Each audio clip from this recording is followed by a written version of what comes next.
Channel ಹೆಸರು ನಿಗಮ ಅಂತ.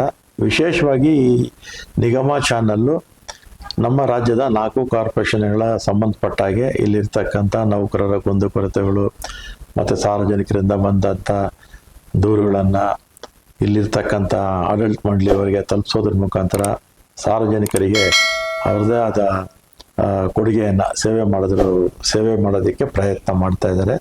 ಇದನ್ನು ತಾವೆಲ್ಲ ಕೂಡ ಸಬ್ಸ್ಕ್ರೈಬ್ ಮಾಡಿ ಇದನ್ನು ಆಗಾಗ ನೋಡ್ತಾ ಇರಿ. ನಿಮ್ಮ ಸಲಹೆಗಳು. ನಿಗಮ ಚಾನಲ್ನ ಎಲ್ಲ ವೀಕ್ಷಕರಿಗೆ ನಮಸ್ಕಾರಗಳನ್ನ ಹೇಳ್ತು. ಇವತ್ತು ಸಾರಿಗೆ ಆಡಳಿತದ ವೈಖರಿ ಬಗ್ಗೆ ಒಂದು ಪ್ರಕರಣವನ್ನು ಉಲ್ಲೇಖಿಸಿ ನಿಮಗೆ ವಿವರಿಸಲಿಕ್ಕೆ ಇವತ್ತು ಬಂದಿದ್ದೇನೆ. ದಿನಾಂಕ 24/9/25 ಬಾದಾಮಿಯಿಂದ ಬೆಂಗಳೂರಿಗೆ ಸಂಜೆ ಒಂದು ಬಸ್ ಹೊರಡುತ್ತೆ. ನೆಕ್ಸ್ಟ್ ಊರು ಇದು ಹುನಗುಂದ. ಅಲ್ಲಿ ಒಂದು ಲಾರಿಯವನು ರ್ಯಾಶ್ ಆಗಿ ಬಂದು ನಮ್ಮ ಬಸ್ಸಿಗೆ ತೆಗೆಸ್ತಾನೆ. ಭಾಳ ಸಿಂಪಲ್ ಸಣ್ಣ ಪುಟ್ಟ ಡ್ಯಾಮೇಜ್ಗಳಾಗುತ್ತೆ. ಇಂಡಿಕೇಟರ್ ಹೊಡೆದೋದು, ಗ್ಲಾಸ್ ಸ್ವಲ್ಪ ಸೀಲ್ ಬಿಟ್ಟಿದ್ದು, ಇತ್ಯಾದಿ ಆಗುತ್ತೆ. ಸೊ ತಕ್ಷಣ ನಿನ್ನೆ ಆ ಚಾಲಕರು ಡಿಪೋ ಮ್ಯಾನೇಜರ್ಗೆ ಫೋನ್ ಮಾಡಿ ಈ ರೀತಿ ಆಗಿಬಿಟ್ಟಿದೆ, ಏನು ಮಾಡೋಣ ಸರ್ ಅಂತ ಕೇಳ್ತಾರೆ. ಡಿಪೋ ಮ್ಯಾನೇಜರು ಕಾನೂನು ಪ್ರಕಾರ ಹೋಗೋದಾದರೆ ಆ ಬಗ್ಗೆ ಪೊಲೀಸ್ ಕಂಪ್ಲೇಂಟ್ ಕೊಡಿ ಅಂತ ಇರ್ಬೋದಾಗಿತ್ತು. ಅದಕ್ಕೆ ಬದಲಾಗಿ ಅವರು ಏನು ಡ್ಯಾಮೇಜು ಚಿಕ್ಕದಾಗಿದ್ದರೆ ಮತ್ತು ರೂಟ್ ಕಂಟಿನ್ಯೂ ಮಾಡೋಕ್ಕೆ ಅವಕಾಶ ಇದ್ದರೆ ನೀವು ರೂಟ್ ಕಂಟಿನ್ಯೂ ಮಾಡಿರಿ, ಆದರೆ ಆ ಏನು ಇವರಿದ್ದಾರಲ್ಲ ಲಾರಿ ಅವ್ರ ಹತ್ರ ಡ್ಯಾಮೇಜು 5,000 ರೂಪಾಯಿ ವಸೂಲು ಮಾಡಿ ಅವ್ರನ್ನ ಬಿಟ್ಟು ಕಳಿಸಿ ಅಂತ ಹೇಳ್ತಾರೆ. ಸರಿ, 5,000 ರೂಪಾಯಿ ತೊಗೊಳ್ತಾರೆ, ಅದರಲ್ಲಿ ಬರ್ಸ್ಕೊಳ್ತಾರೆ.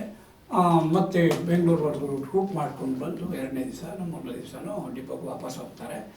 ಡಿಪೋ ಮ್ಯಾನೇಜರ್ಗೆ ಆ 5,000 ರೂಪಾಯಿ ಕ್ಯಾಶ್ ಕಟ್ಟೋದಕ್ಕೆ ಪರ್ಮಿಷನ್ ತೊಗೋತಾರೆ ರೈಟಿಂಗ್ನಲ್ಲಿ. ಆಮೇಲೆ ಆ ದುಡ್ಡನ್ನು ಕಟ್ತಾರೆ. ಎಲ್ಲ ಆಯಿತು. ಒಂದು 3-4 ದಿವಸಕ್ಕೆ ಮತ್ತೆ ಇಂತಿಂಥ ಡ್ಯಾಮೇಜ್ ಮಾಡ್ಕೊಂಡು ಬಂದಿದ್ದೀರಿ ನೀವು ಅಂತ ಹೇಳಿ ಆ ಹವಲ್ದಾರನ್ನವರು ಡಿಪೋ ಮ್ಯಾನೇಜರ್ಗೆ ರಿಪೋರ್ಟ್ ಕೊಟ್ಟರು ಅನ್ನೋ ಅದರ ಆಧಾರದ ಮೇಲೆ ಅವ್ರಿಗೊಂದು ಸಣ್ಣ ಮೆಮೊ ಕೊಡ್ತಾರೆ. ಏನೇನು ಡ್ಯಾಮೇಜ್ ಆಗಿದೆ ಅದನ್ನೆಲ್ಲ ಪಟ್ಟಿ ಮಾಡಿ ಆಯಿತು. ಆಮೇಲೆ ಹೋಗಿ ಇವರು ಹಿಂಗೆಲ್ಲ ಹೇಳಿದ್ದೇನೆ, ದುಡ್ಡು ಕಟ್ಟಿದ್ದೇನೆ, ಎಲ್ಲ ಉತ್ತರ ಕೊಟ್ಟಾದಮೇಲೆ ಅದನ್ನೆಲ್ಲ ಕ್ಲೋಸ್ ಆಗಬೇಕು. ಕ್ಲೋಸ್ ಮಾಡಿದರೂ ಸಹ ಆದರೆ ಮುಂದೆ ಅದನ್ನು ರಿಪೇರಿ ಮಾಡೋಕ್ಕೆ ಹೋದಾಗ ವರ್ಕ್ಶಾಪ್ಗೆ ಡಿವಿಷನ್ ವರ್ಕ್ಶಾಪ್ ಹೋಗುತ್ತೆ. ಆ ವರ್ಕ್ಶಾಪ್ನಲ್ಲಿ ರಿಪೇರಿ ಮಾಡಿದಾಗ ಆ ರಿಪೇರಿ ವೆಚ್ಚ ಎಷ್ಟಾಗುತ್ತೆ ಅನ್ನೋದ್ರ ಬಗ್ಗೆ ಒಂದು ಜಾಬ್ ಕಾರ್ಡ್ ಅಂತ ಮಾಡ್ತಾರೆ. ಯಾವುದಾದ್ರೂ ಸ್ಪಾಟು ಹೊಸ್ದಾಗಿ ಹಾಕಿದರೆ ಅದರ ಬೆಲೆ, ಆಮೇಲೆ ಅದು ಎಷ್ಟು ಅವರು ಅದನ್ನು ಮಾಡೋದಕ್ಕೆ ಕೆಲಸಕ್ಕೆ ಟೈಮ್ ತೊಗೊಳುತ್ತೆ, ಅದಕ್ಕೆ 1 ಅವರ್ಗೆ ಇಷ್ಟು ಅಂತೇಳಿ ಏನು ವರ್ಕರ್ಸ್ಗೆ ಸ್ಯಾಲ್ರಿ ಬೀಳುತ್ತೆ, ಅದನ್ನು ಎಲ್ಲ ಲೆಕ್ಕ ಹಾಕಿ ಟೋಟಲ್ 24,000 ಆಕ್ಚುಲಿ 24,332 ರೂಪಾಯಿ ಕಾಸ್ಟ್ ಅಂತ ಹೇಳಿ ರಿಪೋರ್ಟ್ ಬರುತ್ತೆ.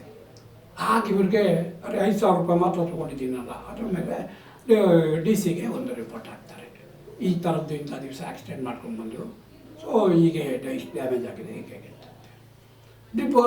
DC ಮತ್ತೆ ಇನ್ನೊಂದು ಚಾರ್ಜ್ ಶೀಟ್ ಕೊಟ್ಟು ನೀವು 7 ದಿವಸದೊಳಗಾಗಿ ಉತ್ತರ ಕೊಡಬೇಕು, 24,000 ರೂಪಾಯಿ ಇಂಥದ್ರಿಂದ ಹಂಗಾಗಿದೆ. ಸರಿ, ಹಂಗಾಗಿ ನೀವು ನಿಮ್ಮ ಹತ್ರ ಇದ್ರ ಮೇಲೆ ಸೂಕ್ತ ಶಿಸ್ತಿನ ಕ್ರಮ ಯಾಕೆ ತಗೋಬಾರ್ದು ಅಂತ ಹೇಳ್ಕೊಂಡು ಇನ್ನೊಂದು ಚಾರ್ಜ್ ಶೀಟ್ ಕೊಡ್ತಾರೆ. ಆ ಚಾರ್ಜ್ ಶೀಟು ಅಲ್ಲ ಅಕಸ್ಮಾತ್ ನಮ್ಮ ಹತ್ರ ಬರುತ್ತೆ. ನಾವು ಹಿಂಗೆಲ್ಲ ಆಗಿದೆ, ಈಗ ಹೊಸ್ದಾಗಿ ನೀವು ತಗೋಬೇಕಾಗಿಲ್ಲ. ಇಷ್ಟೆಲ್ಲ ಆದಮೇಲೂ ಆವತ್ತು ಸ್ಪಾಟಲ್ಲಿ ಪೊಲೀಸ್ ಕಂಪ್ಲೇಂಟ್ ಕೊಟ್ಟಿದ್ದರೆ ಆ ಪೊಲೀಸು ಇದ್ರ ಆಧಾರದ ಮೇಲೆ ಲಾರಿಯವನ ಹತ್ರ ಡ್ಯಾಮೇಜ್ ರಿಕವರ್ ಮಾಡ್ಬೋದಾಗಿತ್ತು. ಅದಲ್ಲದೆ ಹೋದರೆ ಪೊಲೀಸ್ ಕಂಪ್ಲೇಂಟ್ ಆದ ಮೇಲೆ ನಿಮ್ಮಲ್ಲಿ ಬಸ್ಸುಗಳಿಗೆ ಇನ್ಶೂರೆನ್ಸ್ ರಕ್ಷಣೆ ಅಂದರೆ ವಿಮಾ ರಕ್ಷಣೆ ಇದ್ದಿದ್ದರೆ ನಿಮ್ಮ ಡ್ಯಾಮೇಜ್ ಎಲ್ಲ ರಿಕವರ್ ಮಾಡ್ಕೋಬೇಕಾಗಿತ್ತು. ಈ ಕಡೆ ವಿಮಾ ಕಂತು ಕಟ್ಟೋದಿಲ್ಲ, ಅದರದ್ದು ಹಣ ಉಳಿಸ್ಕೊಳ್ತೀರಿ. ಅವನು ಯಾರೋ ಡ್ಯಾಮೇಜ್ ಮಾಡಿ ಬಂದರೆ ಅವನ ಹತ್ರ 5,000 ರೂಪಾಯಿ ಅವನ ಹತ್ರ ವಸೂಲು ಮಾಡಿಕೊಡ್ತಾರೆ.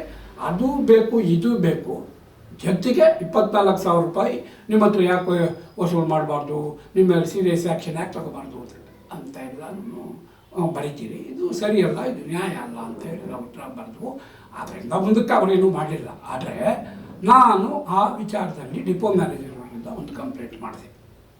ಕಂಪ್ಲೇಂಟ್ ಏನು, ಇಲ್ಲಿ ಪ್ರಾಪರ್ ಡೈರೆಕ್ಷನ್ ಮಾಡಲಿಲ್ಲ, ಆಕ್ಸಿಡೆಂಟ್ ಆದ ಸಂದರ್ಭದಲ್ಲಿ ಹಣ ತೊಗೊಂಡ್ರಿ, ಅದಕ್ಕೆ ಮೆಮೊ ಕೊಟ್ರಿ, ಅಲ್ಲೇ ಕ್ಲೋಸ್ ಮಾಡೋದು ಬಿಟ್ಬಿಟ್ಟು ರಿಪೋರ್ಟ್ ಹಾಕಿದ್ರಿ. ರಿಪೋರ್ಟ್ ಆದಮೇಲೆ 24,000 ರೂಪಾಯಿ ಯಾಕೆ ವಸೂಲು ಮಾಡಬಾರ್ದು, ಯಾಕೆ ಶಿಸ್ತು ಕ್ರಮ ತೊಗೋಬಾರ್ದು ಅಂತೇಳಿ DC ಒಂದು ಚಾರ್ಜ್ ಶೀಟ್ ಕೊಡ್ತಾರೆ. ಇದೇನು ಆಡಳಿತ ಇದು ಈ ಸರಿನ ಆಡಳಿತ? ಡಿಪೋ ಮ್ಯಾನೇಜರು ಯಾರು ಇಲ್ಲಿ ಹಣ 5,000 ರೂಪಾಯಿ ತೊಗೊಂಡು ನಂತರವೂ, ಅಂದರೆ ಡಿಪಾರ್ಟ್ಮೆಂಟ್ ಕಟ್ಟಿಸಿದ ನಂತರವೂ ಮತ್ತೆ 24,000 ರೂಪಾಯಿ ವಸೂಲು ಮಾಡಬೇಕು ಅನ್ನೋ ರೀತಿಯಾಗಿ ಇದಾಗೋದಕ್ಕೆ ಅವರು ರಿಪೋರ್ಟ್ ಕೊಟ್ಟಿರೋದೇ ಕಾರಣ. ಆ ಕಾರಣಕ್ಕಾಗಿ ಬಾದಾಮಿ ಡಿಪೋ ಮ್ಯಾನೇಜರ್ ವಿರುದ್ಧ ಆ್ಯಕ್ಷನ್ ತಗೊಳ್ಳಿ ಅಂತ ನಾನು ಕಂಪ್ಲೇಂಟ್ ಕೊಟ್ಟೆ. ಅದೀಗ ಎನ್ಕ್ವೈರಿ ನಡೀತಿದೆ. ಆದರೆ 2 ತಿಂಗಳು 3 ತಿಂಗಳಾದ್ರೂ ಈ ಬಗ್ಗೆ ನಿಧಾನ ಮಾಡಿ ಜಸ್ಟ್ ವಾರ್ನ್ ಮಾಡಿ ಮುಚ್ಚಾಕೋದಕ್ಕೆ ಪ್ರಯತ್ನ ಮಾಡ್ತಿದ್ದಾರೆ. ನಾನು ಹೇಳೋದು, ಈ ರೀತಿ ಎಲ್ಲ ಡಿಪೋಗಳಲ್ಲೂ ಎಲ್ಲ ಸಂದರ್ಭಗಳು ಆಗ್ತಾ ಇರ್ತವೆ. ಬಸ್ಸುಗಳು ಅಂತಂದ ಮೇಲೆ ಸಣ್ಣ ಪುಟ್ಟ ಯಾವುದೋ ಒಂದು ಸಣ್ಣ ಸ್ಕ್ರ್ಯಾಚ್ ಆದರೂ ಸಹ 1,000 ರೂಪಾಯಿಗಳನ್ನು ಡ್ರೈವರ್ ಸಂಬಳಗಳನ್ನು ವಸೂಲು ಮಾಡ್ತಾರೆ, ಡ್ಯಾಮೇಜ್ ರಿಕವರಿ ಮಾಡ್ತಾರೆ. ಈ ಒಂದು ಅರಣ್ಯ ನ್ಯಾಯ, ಜಂಗಲ್ ಲಾ ಸಾರಿಗೆ ಸಂಸ್ಥೆಯಲ್ಲ ಹಾಸುಹೊಕ್ಕಾಗಿದೆ. ಇದನ್ನೆಲ್ಲನೂ ಒಂದೊಂದೇ ಒಂದು ಇನ್ಸ್ಟೆಂಟ್ ವೈಸ್ ನಾನು ಇನ್ಮೇಲೆ ವಿವರಿಸೋ ಪ್ರಯತ್ನ ಮಾಡ್ತೀನಿ. ನೌಕರರನ್ನು ಕಂಟ್ರೋಲ್ ಮಾಡ್ಬೋದು, ನೌಕರನ್ನ ಅದಕ್ಕೆ ತರ್ಬೋದು. ಅಧಿಕಾರಿಗಳು ಆಡಳಿತ ಸಂದರ್ಭದಲ್ಲಿ ಅದನ್ನು ದುರುಪಯೋಗ ಮಾಡಿಕೊಂಡು ಹಣ ಮಾಡೋದಾದರೆ ಅಥವಾ ಈ ರೀತಿ ನೌಕರನ್ನು ಶೋಷಣೆ ಮಾಡೋದಾದರೆ ತೀರಾ ಖಂಡನೀಯ. ಇದು ನಡೀಬಾರ್ದು, ನಡೆಯೋಕ್ಕೆ ಬಿಡೋದಿಲ್ಲ. ನಮಸ್ಕಾರ.